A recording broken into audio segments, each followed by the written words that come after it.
अस्सलामुअलैकुम। वालेकुम अस्सलाम। जी सरकार के एक और एक्साइटिंग और मज़ेदार एपिसोड के साथ मैं और मेरी सरकार आपकी खिदमत में हाजिर हैं। ज़िंदा रहने के लिए जैसे खुराक, ऑक्सीजन का होना बहुत ज़रूरी है, एक और चीज़ है जो हमारी ज़िंदगियों में बिल्कुल ऐसे घुस गई है कि अब हम निकालना चाहें भी तो नहीं निकाल पाते। चाहे कोई भी हमारी सोसाइटी का तबका हो, उस चीज़ का बोले जाना, उसका इस्तेमाल बहुत ज़रूरी होता चला जा रहा है, क्योंकि वो एक स्टेटस सिंबल की निशानी बनती जा रही है चीज़। वो क्या?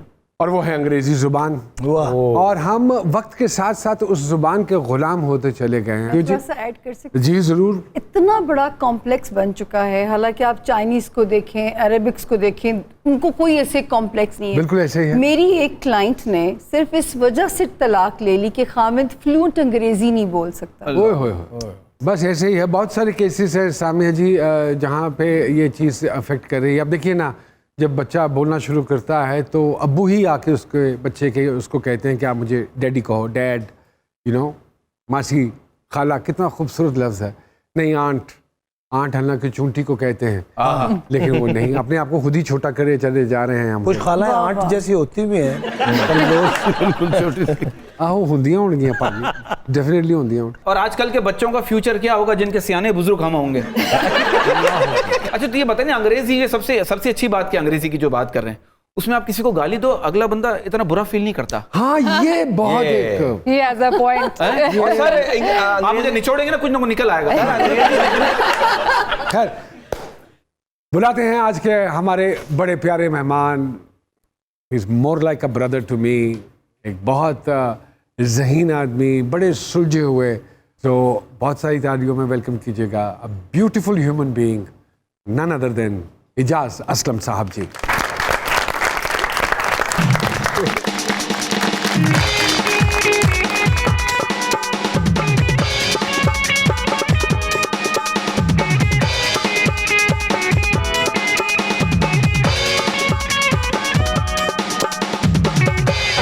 Ijaz sahab, thank you.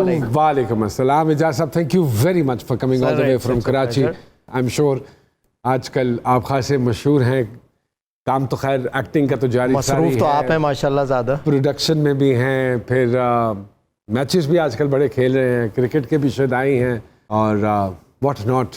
बस ज़रूरी है थोड़ा सा अपने आप को एंगेज रखना, फिटनेस एक्टिविटीज़, आपको पता ही शौक़ है एक तरह का मुझे, गेम हो चाहे वर्कआउट हो कुछ हो, तो ये एक तरह की हॉबी है। मैं इजाज़ साहब के हवाले से एक मज़े की बात बताऊं कि साहब बोल रहे हैं, अजीब लग रहा है। नहीं, मेरे लिए भाई से एहतराम है। इतना पुराना साथ है, we know each other before we guys got married even, because Karachi में काम किया 92 में शुरू किया, तो तब से मैं पहली मरतबा जब कराची गया तो मुलाकात।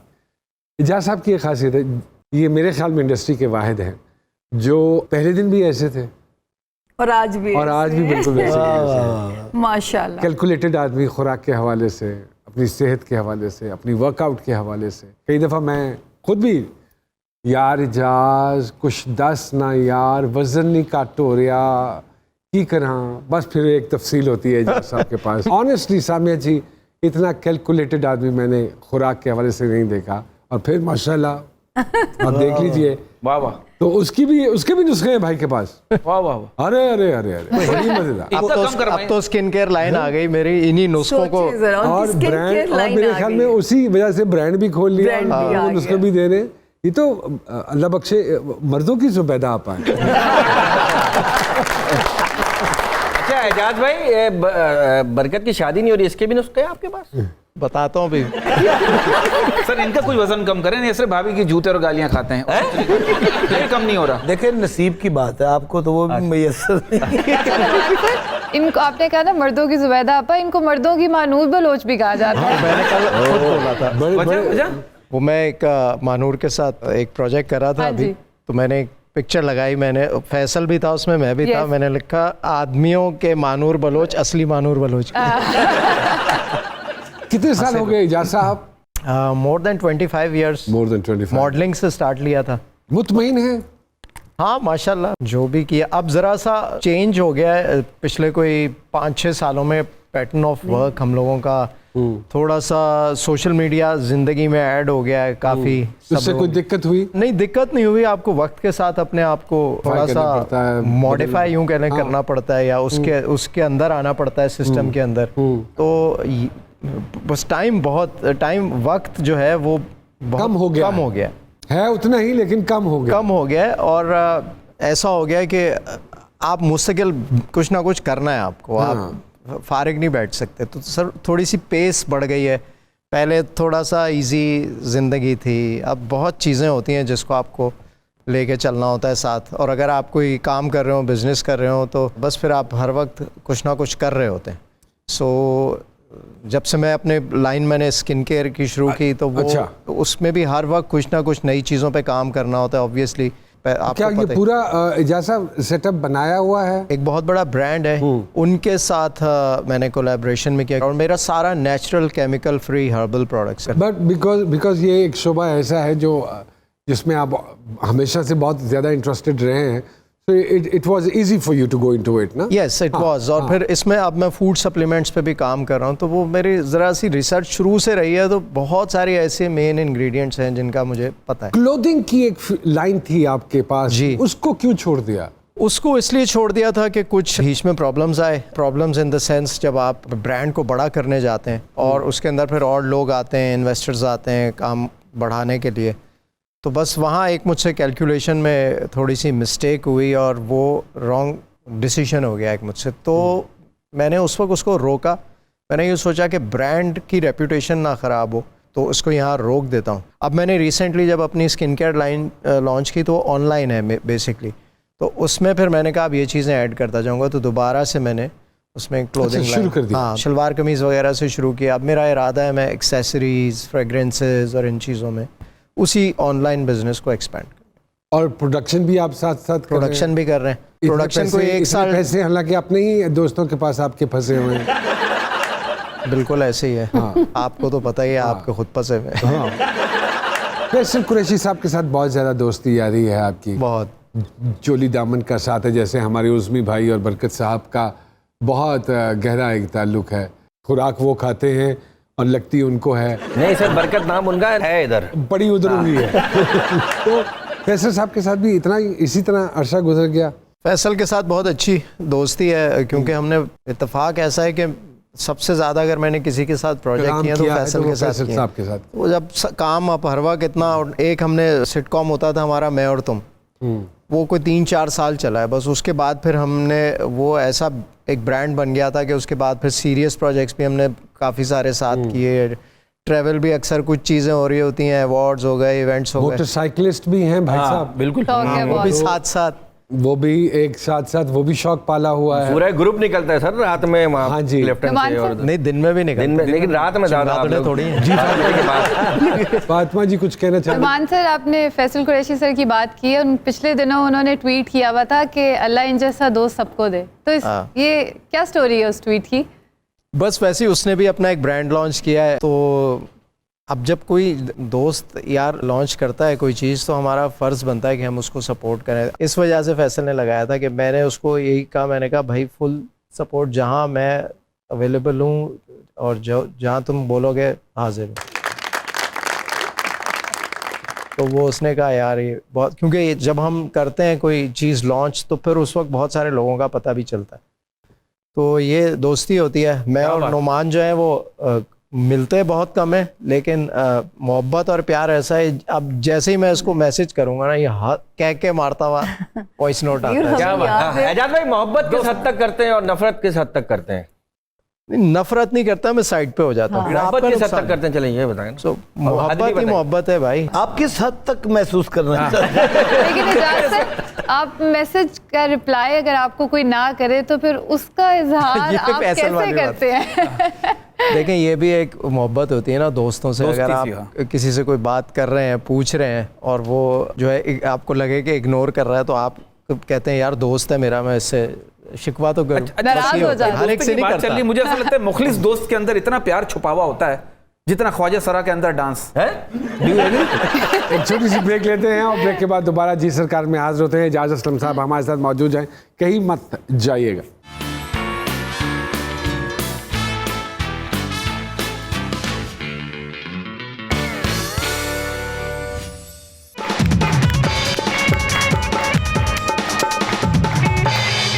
Thank you. जी सरकार में इजाज असलम साहब। इजाज जी, जब काम शुरू किया था हमने अर्ली 90s में और अब अगर हम देखें तो क्या फ़र्क महसूस होता है आपको? क्वालिटी ऑफ वर्क इम्प्रूव की है, क्वालिटी ऑफ वर्क नीचे गई है? मुझे लगता है कि पेस में फ़र्क आ गया, क्वांटिटी बढ़ गई है। क्वांटिटी बढ़ गई है, चीज़ें बहुत फास्ट हो गई हैं, टाइम बहुत कम रह गया है, आपके पास फालतू टाइम नहीं मिलता, या यूं कह लें कि आपको रिलैक्स जो एक वो था ना इजी माहौल में काम करना, वो चीज़ें ख़त्म हो गई। लाइफ की पेस के साथ आपको चलना, मशीन की तरह हो गया, तो तेज़ हो गई है। वैसे प्रोफेशनलिज्म आप समझते हैं बड़ा है या कम हुआ है?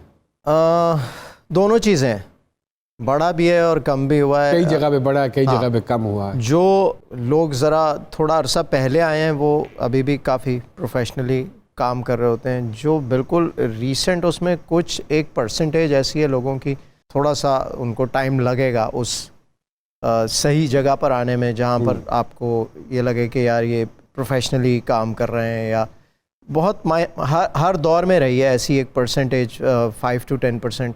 अभी थोड़ी सी ज़्यादा यूँ समझ लें कि 15% होगी। अब जो स्क्रिप्ट आ रहे हैं आपके पास, मुतमईन हैं कहानियों से, स्क्रीन प्ले से? अब मुझे लगता है एक ही जैसी कहानियाँ आ रही होती हैं मोस्टली, कैरेक्टर्स बदल जाते हैं, राइटर बदल जाते हैं, और उसकी वजह ये नहीं है कि राइटर उसका कसूर है, उसकी वजह ये है कि चैनल्स को ये लगता है कि इस किस्म का अगर हम सब्जेक्ट लेके इस किस्म की स्टोरीज़ पे जाएंगे तो रेटिंग्स आएंगे। वो जो रेटिंग वाला चक्कर आ गया ना, तो उसमें बहुत सारा क्रिएटिव काम नहीं हो रहा होता, उसमें एक ही डगर पे कह लें हम चले जा रहे हैं। राइटर्स हमारे पास बहुत अच्छे हैं, अगर उनको थोड़ी लिबर्टी दी जाए। अगर आप देखें कुछ राइटर्स जो टीवी के लिए लिख रहे होते हैं, वही अगर यूट्यूब का या किसी OTT के लिए काम कर रहे होते हैं, तो वो डिफरेंट, वही राइटर बड़ी डिफरेंट सी चीज़ लगता है। तो हर एक के अंदर एक चीज़ फंसी हुई है, वो उसको निकालना चाहता है। आपको लगता है कि हमने इश्यूज को, टॉपिक्स को बहुत महदूद कर लिया है? हाँ, हमारे कुछ जॉनरास हैं, बस हम उससे हम बाहर नहीं आ पा रहे। हमें एक्सपेरिमेंटल काम नहीं करने को मिल रहा एज एन एक्टर भी, और व्यूअर को भी देखने को नहीं मिल रहा। अब जबकि दुनिया इतनी आगे निकल गई है, आप देखते हैं नेटफ्लिक्स देखते हैं या और बहुत सारे उस पर देखते हैं, तो ऐसी ऐसी स्टोरीज़ होती हैं, हम सीरीज़ देख रहे होते हैं कि आपका दिमाग जो है वो, मतलब आप सोचते हैं कि यार क्या लिखा है। बड़ी बात है, ये सोच भी लेते हैं। मुझे एक बात बताइए कि जिस टैलेंट के साथ आप और मैं काम करें, पाकिस्तान में टैलेंट की कमी नहीं है, एवरीबडी नोज दैट, लेकिन उस टैलेंट को चैनलाइज नहीं किया जा रहा। उनको जो एकेडमीज़ में या वर्कशॉप्स मिलनी चाहिए वो नहीं मिली। बिल्कुल ऐसे ही हर एक अपने एक्सपीरियंस से सीख रहा है। Do you agree with that? नहीं, मुझे लगता है कि अब it's high time we should have some kind of academy जिसमें प्रोफेशनल एक्टर्स, या जो यूं कह लें कि जो बहुत सारे हमारे अभी भी जनरेशन में ऐसे डायरेक्टर्स हैं जो बाहर से पढ़ के आए हुए हैं या जिन्होंने कुछ पढ़ा हुआ है अबाउट मीडिया, आप बाहर से बुला सकते हैं लोग, या जो हमारे एक्सपीरियंस एक्टर्स हैं। देखिए, हम लोगों ने एक्सपीरियंस से बहुत सीखा। अगर आप किसी स्कूल में जाके सिर्फ एक बॉडी लैंग्वेज की क्लास ले लेंगे तो पता नहीं कितने स्टूडेंट्स जो है उनका फ़ायदा हो जाएगा। बॉडी लैंग्वेज इतनी इंपॉर्टेंट चीज़ है। आपने, मेरे ख्याल में जितने कैरेक्टर आपने किए शायद ही किसी ने किए होंगे, और हर कैरेक्टर में आपकी बॉडी लैंग्वेज डिफरेंट होती है अकॉर्डिंग टू द कैरेक्टर। तो लोग जो सीखने वाला है वो चाहे खामोशी से देखे या छुप के देखे, खुल के नहीं बोलते हमारे यहाँ भी एक्टर्स के, यार हम इसको देख के सीख रहे हैं, हमने इससे इंस्पिरेशन ली। मुझे लगता है ये बोलना चाहिए। तो एक्टर के लिए ऑब्जर्व करना, अच्छी ऑब्जर्वेशन बड़ा ज़रूरी है। मैं आप लोगों से ये जो हम लोग सुनते हैं कि जब आप कोई ऐसा कैरेक्टर कर रहे होते हैं, जैसे नुमान जी का मेरा साईं बड़ा फेमस एक है, तो फिर उस कैरेक्टर में से बाहर आना मुश्किल हो जाता है। ऐसी भी बात होती है, ऐसा प्रॉब्लम भी आता है। दरवाजा खोल के अंदर ही नहीं जाते तो बाहर कहाँ?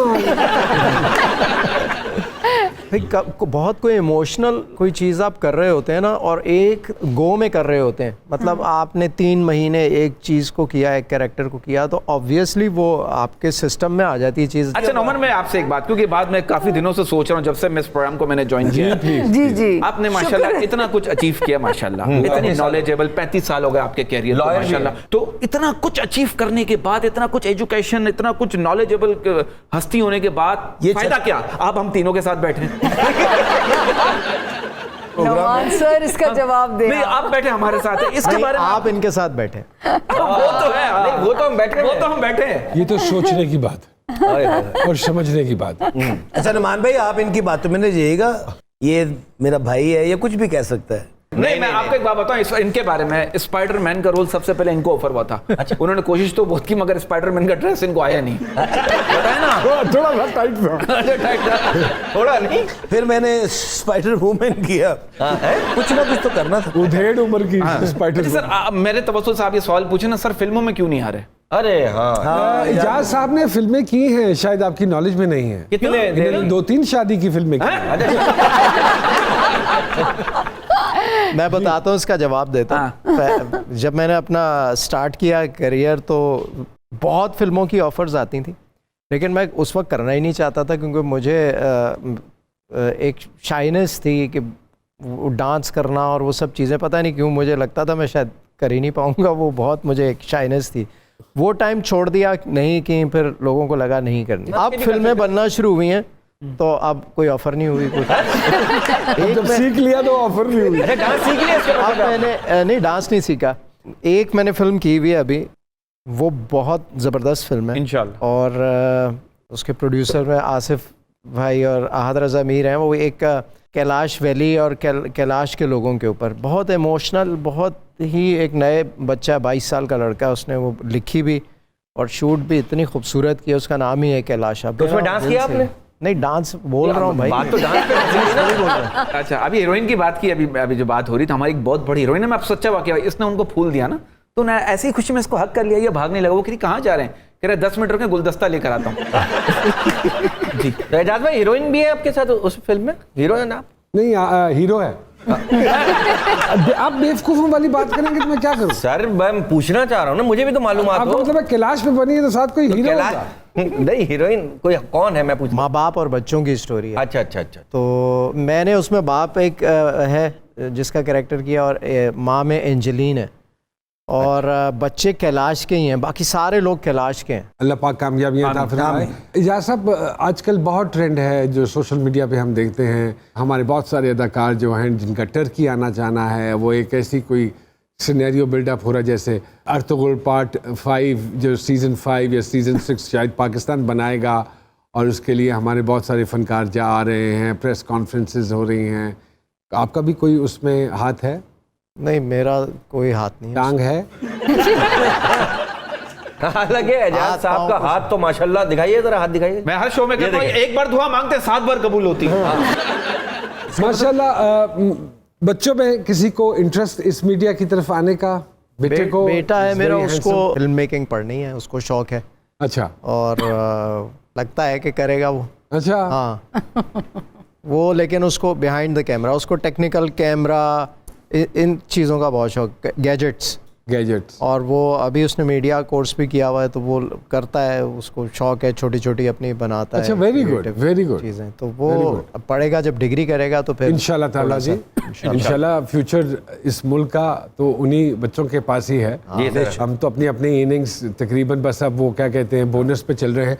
हमारे खोजी साहब हैं जो किसी ना किसी का पैगाम लेकर आते हैं हमारे प्रोग्राम में और आके हमें सुनाते हैं, और फिर वो हमारे प्रोग्राम की वसादत से वो हमारी कोशिश होती है कि पहुंच जाए जहां पहुंचना है। तो अगर आपकी इजाज़त हो तो हम बुलाएं। जी आइए खोजी साहब, आइए जी। अस्सलाम वालेकुम। कैसे हैं आप? ठीक ठाक? First class sir. कराची से आए हैं इजाज असलम साहब, बड़े प्यारे मेहमान भाई हैं हमारे। बेशक सर। तो आज किसका पैगाम लेकर आए सर, आज जो खत है सरकार, वो चिट्ठी एक मलंग दरवेश टाइप बंदे की है। अरे अल्लाह, अच्छा। वो जो बेचारा ना इस माशरे से बहुत अक्का हुआ है। अक्का हुआ है? हाँ, उसने अपना जो है ना वो कलेजा निकाल के रख दिया है। वो भी नाल ले आयो। कलेजा? जी। वो कहता है जी कि बंदियां दे बंदियां नाल वैर, काला मुंह ते नीले पैर, वेरी डीप। एक दूजे तो सड़दे ने, एक दूजे नाल लड़दे ने, ताइयों रब दा वसदा कहर। बिल्कुल ठीक गल है। काला मुंह नीले पैर ते नहियों बाग च बूटे रह गए, बुझे सिगड़ ते सूटे रह गए, माड़ा वेला अठां पैर। मारा वेला अठा पैर, काला मुंह ते नीले पैर, एक दूजे तो नफरत दसदी, ओए दिलां च नहीं कोई हस्ती वसदी, ओ नहीं वसदा कदी ऐसा शहर। काला बिल्कुल सही बात। नीले पैर, वाह वाह वाह। साडा चंगा लेखा नहीं, ਉਹ ਕਿਉਂਕਿ ਸਾਡਾ ਏਕਾ ਨਹੀਂ। वाह वाह वाह वाह। Very good very good. ਸਾਡਾ ਚੰਗਾ ਲੇਖਾ ਨਹੀਂ ਕਿਉਂਕਿ ਸਾਡਾ ਏਕਾ ਏਕਾ ਨਹੀਂ ਨਹੀਂ। ਭੈਣ ਭਰਾ ਵੀ ਇੱਥੇ ਗੈਰ हाय हाय हाय ਕਾਲਾ ਮੂੰਹ ਤੇ ਨੀਲੇ ਪੈਰ। ਤੇ ਨੀਲੇ ਪੈਰ नीले पैर। ਤੇ ਜਦ ਵੀ ਕੋਈ ਕੰਮ 30 ਤੇ ਜਾਂਦਾ हाँ ਸਾਨੂੰ ਇਹੋ ਕੰਮੇ ਆਂਦਾ ਭੰਨੋ ਗੱਡੀਆਂ ਸਾੜੋ ਟਾਇਰ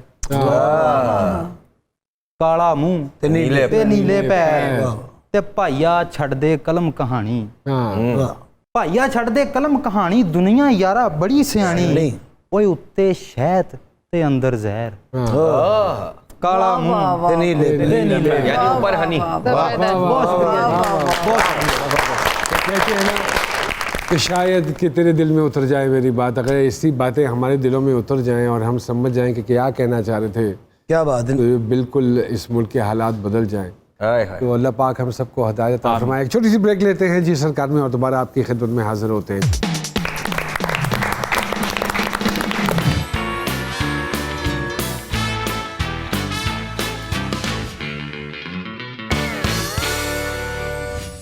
वेलकम बैक टू जी सरकार जी। इजाज असलम साहब हमारे साथ मौजूद हैं। फातिमा जी कुछ पूछना जी। चाह रही थी। इजाज सर एक आपका ड्रामा नंबर पूछना चाह रही हैं। इजाज सर एक आपका ड्रामा था, उसमें आप शूट कर रहे थे आई थिंक कोई फांसी का, और एक इंसिडेंट उस पे हुआ था जिसके बाद you didn't go for a shooting for a week. नहीं नहीं, शूट पे मैं गया था। अच्छा। लेकिन वो हुआ ये था कि वो इतना एक सेंसिटिव सब्जेक्ट था और वो सीन नहीं होता तो मुझे लगता था कि ऑडियंस जो है वो कनेक्ट नहीं होगी, क्योंकि आगे 3 एपिसोड के बाद सारा ड्रामा उसी सीन के ऊपर बेस्ड था। तो वो फांसी का सीन था, हैंग होने का। मोहसिन मिर्ज़ा डायरेक्टर, मोहसिन कहने लगा यार ये बड़ा मुश्किल है, ये कर नहीं सकते, लगेगा भी नहीं, दिखा भी नहीं पाएंगे शायद। मैंने कहा अगर ये नहीं करेंगे तो पूरे ड्रामे की बेस इस पे लिखा है राइटर ने, करना तो पड़ेगा। अब उसमें क्या हुआ, वो हार्नेस बांध के और पंखे से लटकना था। अब हार्नेस जब बांधी हुई थी और आगे गले में रस्सी डली हुई, तो वो हार्नेस मेरे साइज़ की लाए नहीं थे। वो जो भाई थे प्रोडक्शन हाउस वालों ने उनको बताया भाई ये साइज़ है, आके मुझसे मिल के गए, साइज़ वाइज लेके गए। अगले दिन वो वही रेडीमेड उठा के ले आए। फ़हद मुस्तफ़ा को कोई इन्होंने पहनाई थी किसी एक्शन सीक्वेंस में, वो ले आए। अब वो मुझे फंस रही थी, खैर मैंने कुछ इस तरह स्क्वीज़ होके पहन ली। अब जब हैंग हुए हुए थे तो वो सीन रिकॉर्ड हो रहा है और वो हैंग हुआ इस तरह लटके हुआ और वो घूम रही है ना, रस्सी ऊपर बल वाली थी, वो घूम रही है, वो एकदम टूट गई हार्नेस। वही वो हार्नेस टूटी तो रस्सी जो थी वो गले में मेरे फंस गई। कोई सेकंड्स होंगे चंद, अल्लाह खैर, 2 या 3 सेकंड। उसमें सहीफ़ा थी, बच्चे वो सहीफ़ा रोना शुरू हो गई सेट। मेरे पाँव जो हैं वो सूज गए विद इन 2-3 सेकंड्स। तो मैं सोच रहा था वो सीन करते हुए, मैंने सोचा कि जो लोग सुइसाइडल होते हैं या जो करते हैं किस ट्रॉमा से गुजरते हैं और उसके बाद उनकी फैमिली, तो बेसिकली सब्जेक्ट यही था किस ट्रॉमा से गुजरती होगी। कि मैं कुछ सेकंड वो जो थे मेरे लिए वो ऐसे थे, पाँव सूज गए, मेरा आवाज़ बंद हो गई, गले पे निशान, और यहाँ से ऐसे लगा फटने वाला था दिमाग। तो वो कुछ कोई 1-2 सेकंड होंगे, उसके बाद एकदम से वो मैं ज़मीन से डिस्टेंस कम था, गिरा और वो बचत हो गई। लेकिन उसके बाद फिर मैंने आधे घंटे का ब्रेक लिया, सीन मैंने करवाया फिर वो पूरा दोबारा। लेकिन सब शौक में थे और जिसने वो हार्नेस बांधी थी वो तो भाग गया था। इनके इस इवेंट का एक फ़ायदा ये हुआ मुझे कि कोई 1 हफ्ते 10 दिनों के बाद मेरी रिकॉर्डिंग थी कराची में। डंक एक सीरियल था उसमें जी, उसमें प्रोफेसर साहब लटक के मर जाते हैं फांसी दे के। मैं क्या जो इजाज के साथ हुआ है उसके बाद भूल जाओ कि कोई एक्टर लटक के मरेगा। आप मुझे चाय में जहर डाल के दें। मैं कुर्सी पे फौत होना ज़्यादा तरजीह देता। जी सामिया जी, थोड़ा सा बताइए इजाज साहब के हवाले से, इनके सितारे क्या कहते हैं? जी 9 डिग्री सन लिब्रा में है तो लिब्रा। अच्छा, और लिब्रा, ये, वाह वाह। और जब मैं इनको पढ़ूं तो ये लिब्रा और सेजिटेरियस का इंटरेस्टिंग कॉम्बिनेशन है। वाह वाह। काश कि नया पाकिस्तान बनाने का ख्याल इनके दिमाग में आया होता तो शायद अब तक बन भी चुका होता। क्योंकि ये सपना देखते नहीं है, सपना देखते हैं, ताने बाने बुनते हैं और कूद जाते हैं नतीजे की परवाह किए बगैर। नहीं, यानी कि हमारे अगर मैं ये कहूं प्राइम कि- मिनिस्टर ने भी ऐसे ही किया हुआ है। अगर मैं ये कहूँ कि एजाज असलम साहब जो सोचते हैं वो कर गुजरते हैं तो ये ठीक है। बिल्कुल जी। Okay okay. बहुत फैमिली ओरिएंटेड, इनकी फैमिली बड़ी ब्लेस्ड है कि उनको और इनके बच्चे इनकी बहुत बड़ी राहत बनेंगे ज़िंदगी में। मैं जो एक चीज़ इनके बारे में सिर्फ जो देखती हूँ, जो इनको एक अलर्ट देना चाहती हूँ, पैसे को अन्नेवाह ना खर्च किया करें। सखी दिल भी है या परवाह नहीं करते, लेकिन एक इंस्ट्रक्शन इनके जायचे में बहुत ज़्यादा है कि ना पैसे की कदर करें। लेकिन सामिया जी, टू बी वेरी ऑनेस्ट, मैंने बहुत वक्त गुजारा है, मैंने एजाज साहब को कभी फजूल खर्च पाया नहीं। मुझे नहीं पता, मुझे तो हालांकि यहाँ मैंने पे जो इनका फजूल ड्रामा खर्ची नहीं, दिया है। और मैं फिर मेरा मैं ये होता है कि देखती हूँ मुझे अपने बच्चों को भी ओवर पैम्पर करके, पता नहीं हाँ, वो मैं करता हूँ।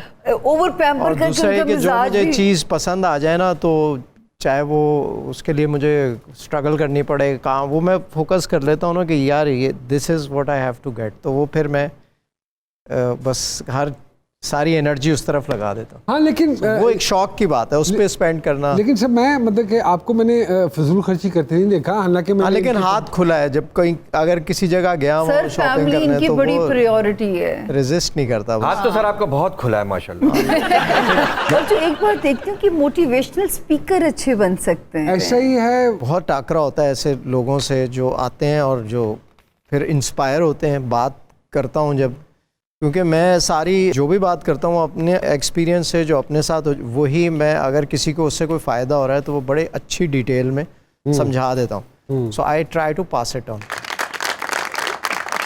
छोटे छोटे सवाल करेंगे एजाज साहब आपसे। कभी किसी से फोन पर लड़की की आवाज में बात की हो? अरे बहुत दफ़ा। पूछे मुंह आपका। मोहल्ले में दोस्त होता था ना स्कूल के ज़माने में, लड़की की आवाज़ निकाल के रोज़ फ़ोन करते, तो उसको मोहब्बत हो गई। अब उससे निकाल- बोला मिल एक डेमो हो जाए। बैलेंस भी डलवाया? निकालते थे आवाज़, अस्सलाम वालेकुम। तो वो इस तरह, अभी तो मैंने निकाला, लेकिन वो पूरा प्रोसेस एक होता था। और फिर उसमें हम 2-3 दोस्त मिल जाते थे, दूसरा भी मेरी बहन से बात करें, बहन से भी करा, उसको यकीन हो जाता था कि फैमिली है। उसके बाद वो लड़का जो हमारा दोस्त था वो इतना रोया एक दिन जब उसको बताया, उसको आवाज़ नहीं, सारे मोहब्बत हो गई। जज्बातों का बेड़ा गर्क कर दिया उसने। 20 मिलियन की लॉटरी निकल आए तो इन पैसों का क्या करेंगे? सबसे पहले उसमें से कुछ परसेंटेज चैरिटी करूंगा, और उसके बाद कॉमेडियंस को गिफ्ट देंगे तो। और बाकी अपनी कुछ ऐसे शौक होते हैं आपके जिसमें आप चाहते हैं कि वो पूरे हों, तो क्या वो शौक मंजर आम पे लाना चाहेंगे? हाँ, गाड़ी का शौक है मुझे अच्छी, माशाल्लाह। मेरे ख्याल में उस पे बाइक का शौक है, तो वो ऑब्वियसली। कोई अदाकार जो शुरू में जहर लगता था लेकिन अब आपका दोस्त बन गया हो? बरकत। मेरा नाना नहीं। नहीं, जहर कोई नहीं लगता था, लेकिन ये ज़रूर था कि जानते नहीं हो आप, बाद में दोस्ती हो जाए, ऐसे बहुत सारे। चलिए, घर वाले आपकी किस बात को बिल्कुल सीरियस नहीं लेते? एक्टिंग को। वो तो खैर अब बाहर वाले भी नहीं लेते। Just joking. घर वाले वो जो मेरा खाने पीने का रेजीम है ना, वो बड़ा डिफिकल्ट है। वो लोग यूं करते हैं भाई, क्या तो ये है। ठीक है। इजाज़ असलम साहब, आप सोए सुबह उठे तो आपका जेंडर तब्दील है, क्या करेंगे? अरे एंजॉय करेंगे तो अपने उस पुराने दोस्त को फोन करेंगे कि आप बताओ। अब बस फिर नई जिंदगी शुरू करेंगे। नई जिंदगी शुरू। Anything in particular you have in mind? नहीं, कभी ऐसे सोचा नहीं है। अकेले रात में कहीं जा रहे हो, सुनसान जगह और टायर पंक्चर हो जाए तो पहला काम क्या करेंगे? अल्लाह। जो करीब में कोई दोस्त रहता होगा उसको फोन करके पहले तो बुलाऊंगा। अगर दोस्त भी ना हो हाँ, फिर बारिश हो रही हो, तेज बिजली चमक रही है, एक सामने हवेली है, लालटेन लेके उल्टे अल्लाह का शुक्र है रोड पे उतर के खड़े हो जाओ तो 2-4 मिल ही जाते हैं। हाय हाय, सन्नाटे में भी चाहने वाले दोस्त। जाने वाले हैं। आप किसी की मिमिक्री कर सकते हैं? और अगर हम दरखास्त करें करके दिखा दें तो पॉसिबल? और अपनी करें। जिसकी आप समझते हैं कि आप बेहतरीन करते हैं। खान साहब की करते हैं। आज हाँ हाँ, हाय हाय, ओए, ओए, ओए। वो एक दफ़ा मैं खान साहब से मिला था, बड़ा ज़बरदस्त उनका एक स्टाइल है, वो यूं करते हैं, और वो एक एटीट्यूड है, वो जो देखना इस तरह यूं करना, क्या हाल है भाई, क्या हाल है, हाँ अस्सलाम वालेकुम। वो उनका बात करने का स्टाइल बड़ा अच्छा। देखें भाई, मैं ये कहता हूँ कि आप लोगों ने घबराना नहीं है। और एक इस तरह का उनका मैं ये पसंदीदा साथी अदाकारा कौन है, नाम बताइए। सबा कमर। बहुत पसंद है काम करना, यार अच्छी इतनी केमिस्ट्री प्रोफेशनल तरीके से काम करती हैं सबा। वेरी गुड, शी इज कोई इंडीड। मतलब कोई स्टार टेंट्रम्स नहीं, कोई काम में इतना फोकस होता है कि आपको आपकी एनर्जी जो है ना आपको बहुत अच्छी Multiply हो मिलती है, जाती है। आपका अपना काम बड़ा अच्छा बिल्कुल ऐसे ही, बिल्कुल ऐसे ही। And we have worked together a lot. अक्सर तन्हाई में कौन सा गाना गुनगुनाते हैं? जो उस वक्त जहन में आ जाए, कोई खास नहीं है। बचपन की कोई ऐसी हरकत जिस पे बड़ी मार पड़ती हो? बचपन में मुझे याद है, मुझे 2 का टेबल याद नहीं हो रहा था, तो मेरे अब्बा ने मुझे ना थप्पड़ मारा था हल्का सा। ओए होए। और वो मैं इतना रोया था, वो बस शदीद पहली दफ़ा पढ़ा था अब्बा से। उसके बाद तो आदत पड़ गई होगी। अब्बा भी अगले दिन फिर अब्बा मुझे ले गए, मनाया, चीज़ें दिलाई, गुडीज़, और फिर जाके फिर मैं सेट हुआ। वो मुझे याद है अभी तक। माशाल्लाह, इसके मतलब बचपन से ही ड्रामा है भाई। जदीद दौर का कोई ऐसा फैशन जो आपको बिल्कुल पसंद नहीं है? यार मुझे लगता है जो आप पे चीज़ सूट करे ना वो पहननी चाहिए। क्या सूट नहीं करता आप पे? आप हर चीज़ आप पे माशाल्लाह सूट करती है। मुझे लगता है मैं पजामा पहनता हूँ ना, वो बड़ा अनकंफर्टेबल अपने आपको लगता है। आप किसी शादी पर गए हों और इन लोगों के साथ हों और पैसे आप घर पे भूल आए हों, तो इस सूरत में आपको क्या लगता है अगर आप इनसे पैसे मांगेंगे तो ये क्या जवाब देंगे? ये लोग नहीं, मैं आपको कुछ नाम लेता हूं। हमारा तो पता है कि हम तो मांगने ही मैं मांगने। नाम लेता हूं उनके। हीरा मानी। हीरा कहेगी आप ले लें जाज भाई, वापस बाद में दे दीजिए। अच्छा, वेरी गुड। फैसल कुरैशी। फैसल तो कहेगा बस ये रख लो, वापस भी नहीं देना। ओए होए, यही कहते हैं। पक्का करी जा रहा है फैसल को। फहद मुस्तफा साहब। वो भी ऐसे है, वो बहुत बड़ा दिल है उसका भी। अच्छा, सानिया सईद साहिबा। सारे ही अच्छे लोगों का नाम लिखे हुए आपने। अच्छा, फर्ज करें अब इन लोगों के पास पैसे नहीं हैं उस शादी पे देने के लिए, तो आपके ख्याल में ये क्या एक्सक्यूज देंगे? हीरा मानी। वो तो बोल देगी सॉरी मैं लाना भूल गई, मैं भिजवा दूंगी घर पे। अच्छा। फैसल कुरैशी साहब। फैसल किसी से लेगा, देगा ज़रूर।